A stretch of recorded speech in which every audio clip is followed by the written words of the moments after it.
നോക്കി, കുടുംബത്തെ നോക്കി. ഇത് തന്നെയായിരിക്കും ദൈവം നമ്മളോട് പറയുക. നിങ്ങളുടെ പ്രാർത്ഥനയിൽ, ആ സമർപ്പണത്തിൽ ദൈവത്തിന്റെ ഒരു പ്രസാദം വെളിപ്പെടും. നോഹ പ്രാർത്ഥിച്ചപ്പോൾ നോഹിന്റെ പ്രാർത്ഥനയെ നോക്കി ദൈവം പ്രസാദിച്ചു. എന്റെ കുടുംബത്തെ നോക്കി ദൈവം പ്രസാദിക്കും. എന്റെ വരുമാന മാർഗങ്ങളുമായി ബന്ധപ്പെട്ട് നിൽക്കുന്ന വിഷയങ്ങളെ ഓർത്ത് ദൈവം പ്രസാദിക്കും.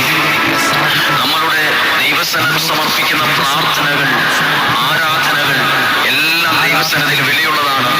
നോഹ ബലിയർപ്പിച്ചപ്പോൾ ദൈവം അത് കണ്ടു. ആ ഒരു ഗന്ധം സ്വർഗത്തിലെത്തി.